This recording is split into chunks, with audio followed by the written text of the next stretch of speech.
शाम ढल चुकी थी और देवगढ़ गांव के बस स्टॉप पर एक बस से अंशुल शर्मा उतरता है। वो एक शहर का युवक था जिसका तबादला इस दूर दराज के पहाड़ी गांव में हुआ था। हवा में ठंड की दूसरी बरसात की नमी और एक अजीब सी खामोशी थी। अंशुल ने चारों ओर देखा और गांव के पुराने बरगद के पेड़ के नीचे बने चाय की दुकान की ओर कदम बढ़ाए। चाय के दुकान के पास कुछ बुजुर्ग गांव वाले बैठे थे। उनमें से एक थे हरि काका, जो अपनी गंभीरता और शांत स्वभाव के लिए जाने जाते थे। प्रणाम काका, मेरा नाम अंशुल शर्मा है। मैं नया पुल डाकघर का कर्मचारी हूँ। शहर से ट्रांसफर हुआ है, इस अजीब मौसम में यहाँ भेज दिया। क्या डाकघर का पुराना कर्मचारी दफ्तर में है या घर चला गया? हरि काका ने गहरी सांस ली। अच्छा, तो तुम हो नए बाबू। इस पुल डाकघर में इतनी रात तक कोई नहीं रुकता। इस मौसम में तो दफ्तर शाम 5 बजे ही बंद हो जाता है। क्यों? भला ऐसा क्यों? सरकार हमें 4 बजे दफ्तर बंद करने की तनख्वाह नहीं देती। शायद इसीलिए मेरा तबादला यहाँ किया गया है। वो यहाँ ठीक से काम नहीं कर रहा होगा। हरि काका की आंखों में चिंता दिखी। बाबू, मैं तो यही कहूंगा कि तुम भी इतनी देर रात तक काम मत करना।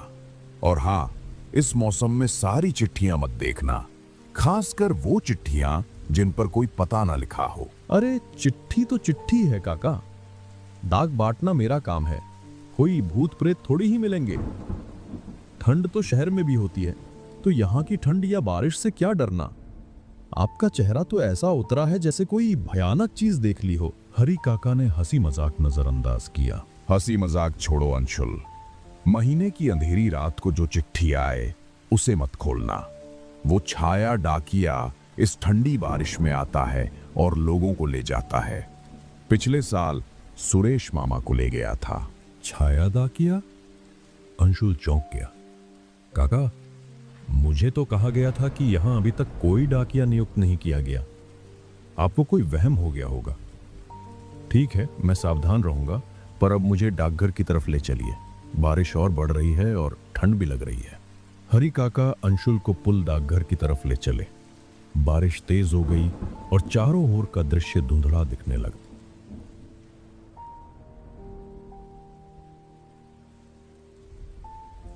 कुछ देर चलने के बाद वे डाकघर के पास पहुंचे।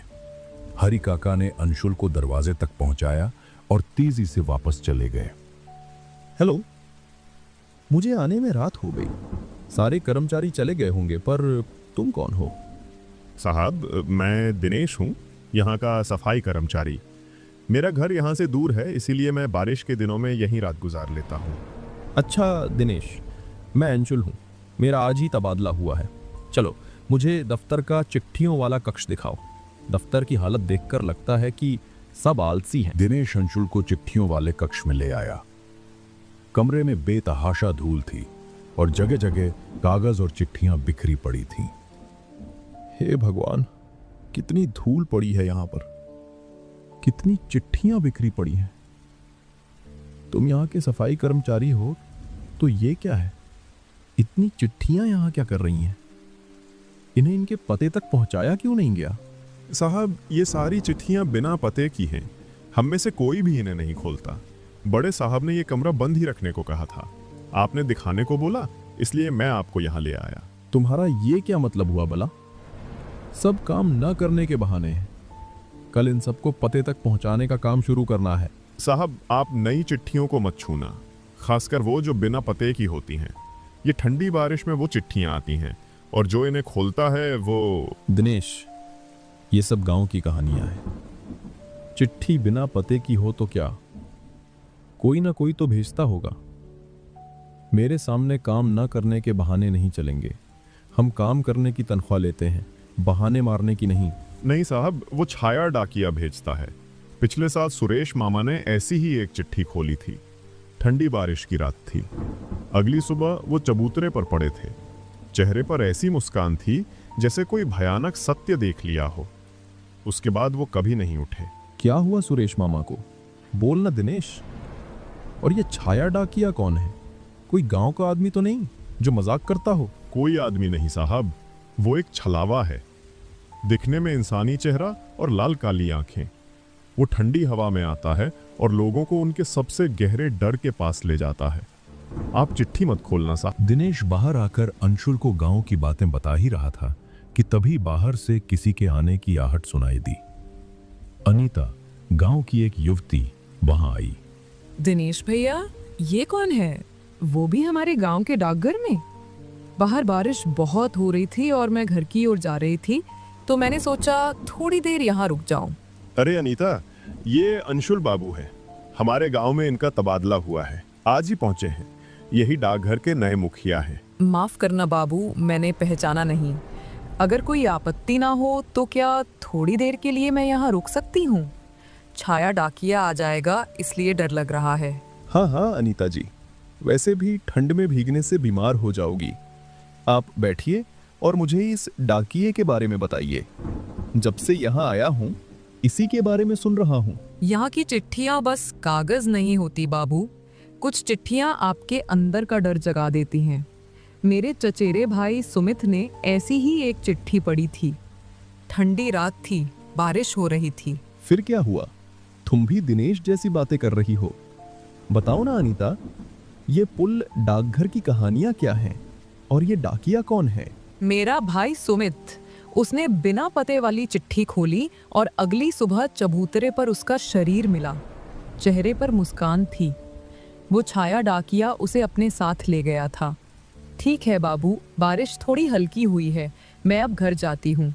आप बस बिना पते वाली चिट्ठियाँ मत खोलना, डाकिया आ गया तो नहीं बच पाओगे। अरे पता नहीं तुम सब लोग इस अंधविश्वास से कब बाहर आओगे। चलो छोड़ो, तुम घर जाओ अनीता, इससे पहले फिर से बारिश शुरू हो जाए। और अनीता वहां से चली गई। अंशुल कुछ देर आराम करने के लिए चिट्ठियों वाले कक्ष में आया, पर हर तरफ चिट्ठियां बिखरी पड़ी थीं। उसको बैठने या लेटने के लिए कोई जगह ही नहीं दिख रही थी। तभी उसका ध्यान एक चिट्ठी पर गया जो एक पुरानी मेज के नीचे दबी थी। वो दूसरों से अलग और काली स्याही से लिखी हुई थी। अंशुल ने उसे खोलकर पढ़ा। उस पर लिखा था, तुम्हारे पिता ने तुम्हें नहीं छोड़ा। वो किसी रहस्यमय तरीके से गायब हुए थे। जानना चाहते हो तो मेरा इंतजार करो। वो चिट्ठी पढ़ने के बाद अंशुल का मुंह घबराहट से खुला रह गया। उसे याद आया कि उसके पिता की मृत्यु को लेकर परिवार में हमेशा एक रहस्य रहा था। दिनेश, ओ दिनेश, इधर आ। ये चिट्ठी ये किसने लिखी है? ये चिट्ठी तो मेरे लिए लिखी हुई है। ये कोई मजाक तो नहीं? दिनेश भागकर अंशुल के पास आया। क्या हुआ साहब, आप क्यों घबरा गए? दिनेश, यहाँ ये चिट्ठी, ये जैसे मेरे लिए लिखी गई हो। इसमें मेरे पिता के बारे में कैसे लिखा गया? मेरे अतीत के बारे में तो यहाँ किसी को नहीं पता। कहीं ये मेरा वहम तो नहीं है? साहब, आपने चिट्ठी पढ़ ली। मैंने आपको मना किया था कि इन चिट्ठियों को मत पढ़ना। अब हो गया। छाया डाकिया आएगा, वो आपके डर को जानता है। ठंडी हवा में उसकी मुस्कान दिखेगी। मेरा डर? ये उसको कैसे पता चला? मैं तो इस गांव में पहली बार आया हूं। मेरे बारे में उसको कैसे पता? अब मैं क्या करूं? इसका कोई समाधान है? बताओ दिनेश, मुझे अब क्या करना चाहिए? साहब, इसका समाधान तो हरी काका ही बता सकते हैं। हमें उनके घर जाना होगा। वही हैं जो इस रहस्य को जानते हैं। हमें ज्यादा देर नहीं करनी चाहिए। वे दोनों वहां से निकलकर हरी काका के घर की ओर चल दिए।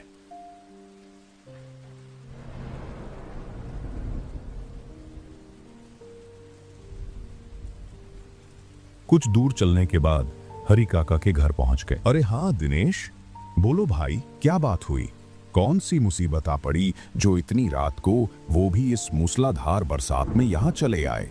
सब ठीक ठाक तो है ना? चेहरा तो बड़ा घबराया सा लग रहा है तुम्हारा। काका, वो बात यह है कि अंशुल बाबू ने चिट्ठी पढ़ ली और उस चिट्ठी में उनके पिता के रहस्य के बारे में लिखा है। अब क्या करें काका?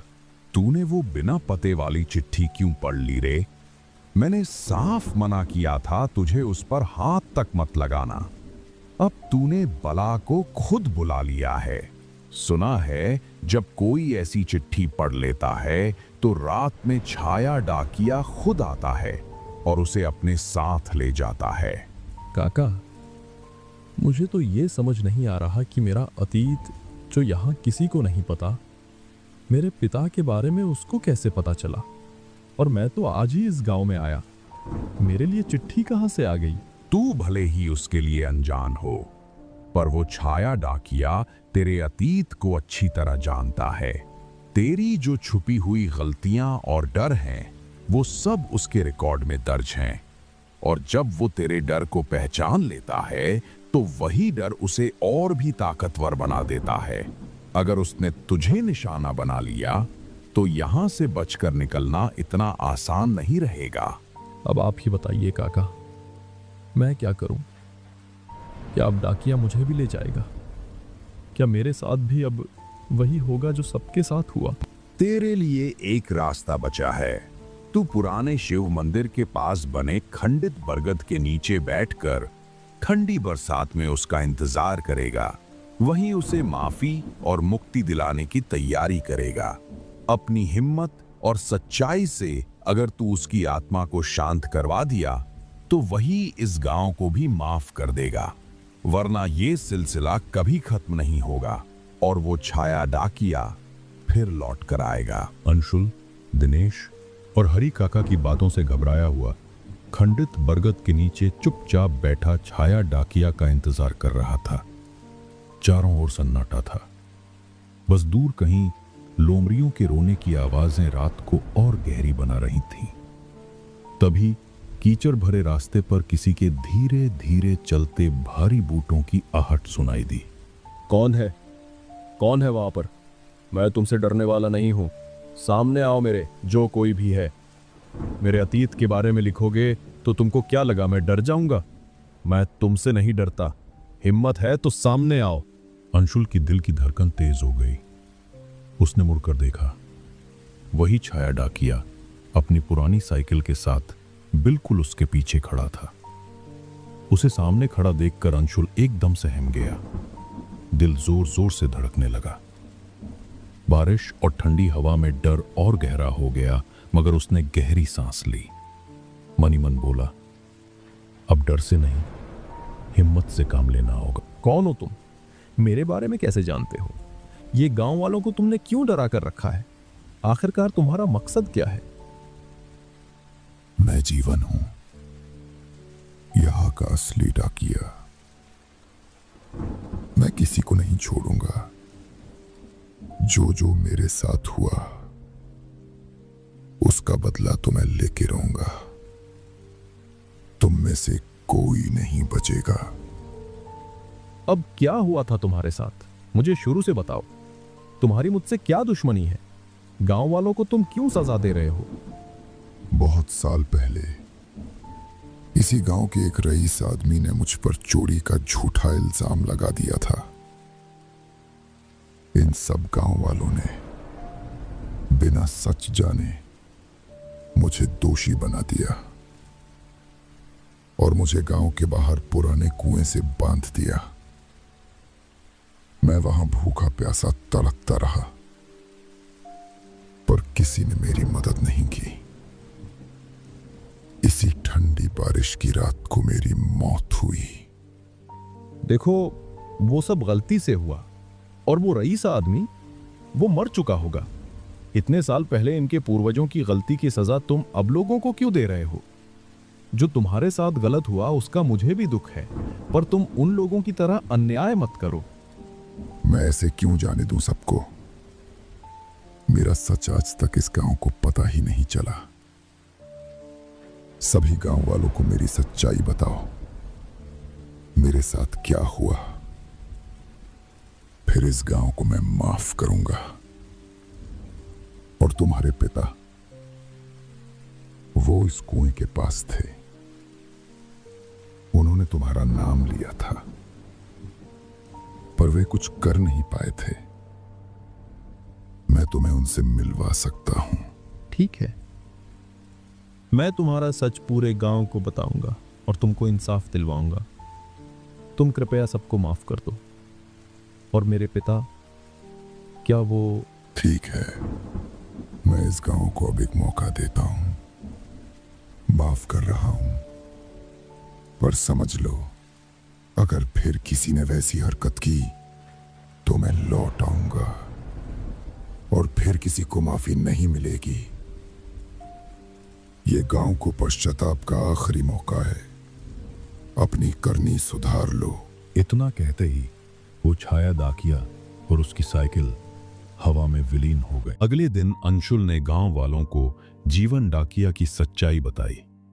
सभी गांव वाले पुल डाकघर के डर से मुक्त हो गए, पर अंशुल ने कभी भी उस खंडित बरगद की ओर मुड़कर नहीं देखा। उसके पिता का रहस्य अनसुलझा ही रहा, पर उसे पता था कि कभी न कभी वो सच भी सामने आएगा।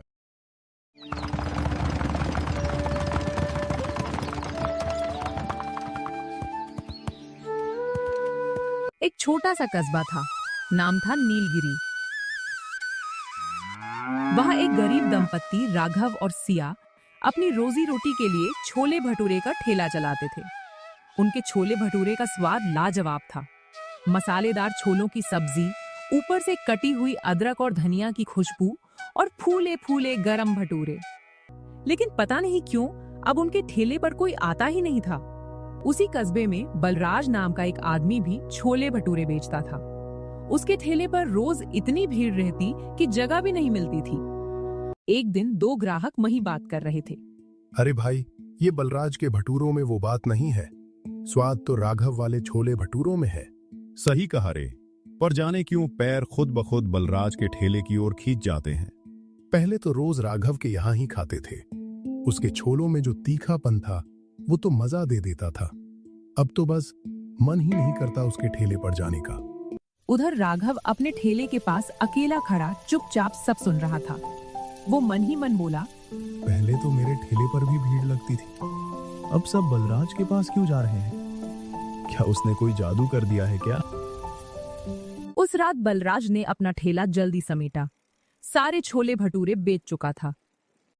घर पहुंचते ही उसकी पत्नी तारा बोली, जी आज तो अमावस्या की रात है, याद है ना? हाँ याद है। तुमने तैयारी कर ली? जी, पूरे 13 किलो चिकन पका लिया है। पर बताओ ना, हर बार 13 किलो ही क्यों? 10 या 20 क्यों नहीं? बलराज धीरे से बोला, अरे भाग्यवान, मैंने उसे 13 तारीख को ही नींद से जगाया था। अब उसे हर अमावस्या को 13 किलो चिकन चाहिए। अगर नहीं दिया तो हमें ही खा जाएगा। क्या? आपने उसे जगाया क्यों? पगली, उसी की वजह से तो हमारे छोले भटूरे बिकते हैं, वरना हम भी राघव की तरह खाली बैठे रहते। उसके कारण ही हमारे अच्छे दिन आए हैं। उसका शुक्र मानो। दोनों कुछ देर खामोश रहे। बाहर हवा में अजीब सी सिहरन थी। फिर बलराज बोला, चलो अब सो जाओ, मैं जाकर उसको चिकन खिलाकर आता हूँ।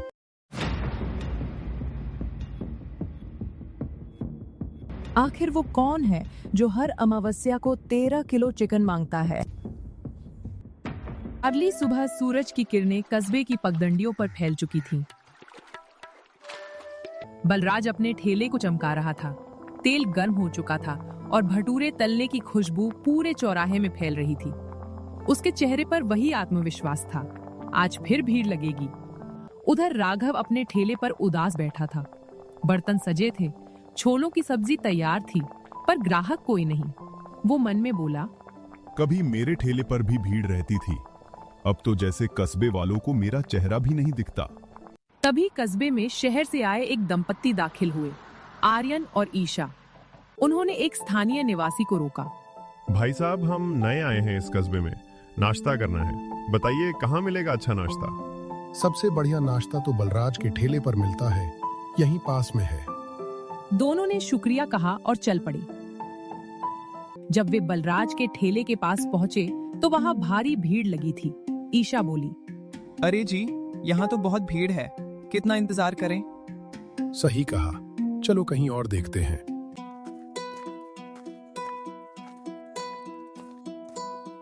तभी ईशा की नजर पास में पड़े एक सुनसान ठेले पर पड़ी। देखो उधर, वो ठेला कितना साफ है और खुशबू भी कितनी अच्छी आ रही है। हाँ, चलो वहीं चलते हैं। वो दोनों राघव के ठेले पर पहुंचे। राघव ने उन्हें देखकर मुस्कुराते हुए कहा, आइए सर, मैडम, गरम गरम छोले भटूरे दूं? हाँ भाई, 2 प्लेट देना। भटूरे एकदम फूले हुए होने चाहिए।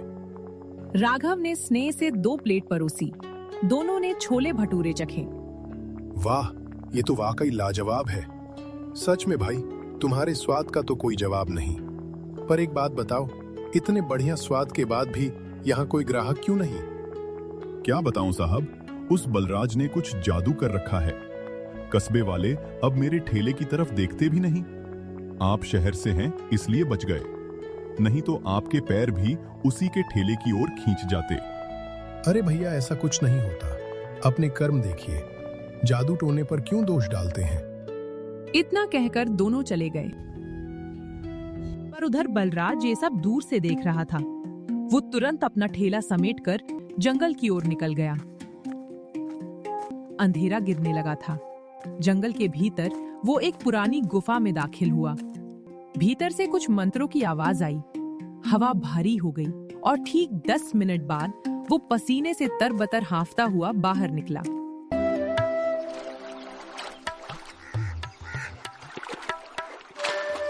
अगली सुबह वही शहर वाले फिर नाश्ते के लिए निकले। ईशा बोली, सुनो जी, पता नहीं क्यों मेरा मन उस बलराज के ठेले पर जाने का कर रहा है। अरे मेरा भी।